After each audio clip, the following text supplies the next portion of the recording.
Stelios Platis is a leading Cypriot economist and a former economic advisor to the country's president. Stelios, good morning, sir. Thank you for joining us. Good morning. Nice to be with you.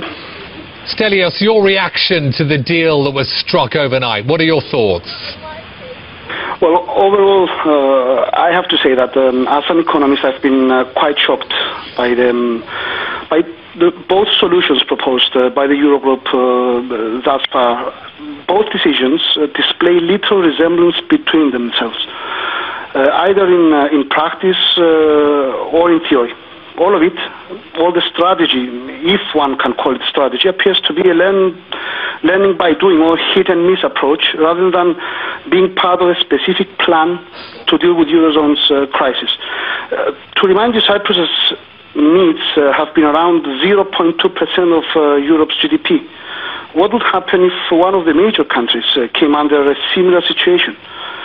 And at the same time, one has to admit that the arguments being put forward that each case, be it Ireland or Portugal or Greece or Cyprus now, is a different one, does not really stand on its 2 feet anymore. It appears to be, in my view, a contagion in the making unless it is targeted more effectively. Are you worried, Stelios, are you worried that the Cyprus bailout includes three, what many would say are worrying first? The first one is that uninsured depositors have been bailed in. The second one is that senior bondholders have been bailed in. And the third one is that capital controls have been implemented as well. What sort of precedent has been set here, do you think? That's exactly my concern. That is my biggest concern, not only about Cyprus. Cyprus will face this problem and restructure its economy. It's a small economy. You have to realize the sizes we're talking about here. It could be restructured and come back to life as a different economy. But indeed, what is more worrying is the precedence that is being set each and every time. As I said, it appears to be moving without strategy. But overall, in my reading, Eurozone does not appreciate nor understand, and I'm afraid not even want, a large financial services sector.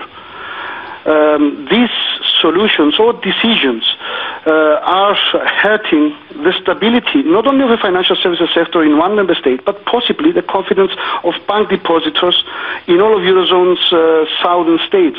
And that's what's really worrying about the ability of the Eurozone to tackle problems.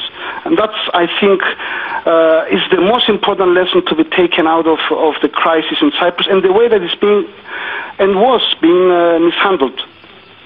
Stelios, what's going to happen to capital? What's going to happen to the deposits that remain within Cyprus, particularly the Russian deposits? What do you think will ensue in the next few months? Well, it is still an experiment in progress. I do not see how easy it will be for the Bank of Cyprus to survive with so much pressure on its liquidity. We know, despite what has been said left and right, that the ECB cannot be pumping in liquidity to a financial institution which is not healthy, and there are rumors around it. And I'm not sure, unfortunately, that we have seen the end of this story. We need to have capital restrictions in place going forward, and these restrictions have to be there, or else we'll have a bank run. Russian deposits will be locked in together with Cypriot deposits, British deposits, Greek deposits, German deposits, or other deposits which are in Cyprus. How this will play out, we'll have to wait and see, depending on both the mood of depositors, also how Europe's depositors will react. And how do you think, Stelios, Europe's depositors will react to this? Well, everybody's scared at this point in time. A mere Google search on deposits comes with the second word, haircut. This is worrying for the stability of the system. So Eurozone has to put an extra effort in order to secure this very important asset in banking, which is called confidence. That is what has been lost, and this is what has to be regained in order to be able to develop and structure a Eurozone that will be able to withstand this crisis, let alone next crisis. Do you think there will be another crisis in Cyprus, Stelios? Final question. Do you think that there'll be another bailout in years to come? Do you think there'll be a further restructuring in years to come, or is that it? Well, as I said, I don't believe we have seen the end of this story. This is still very much an experiment.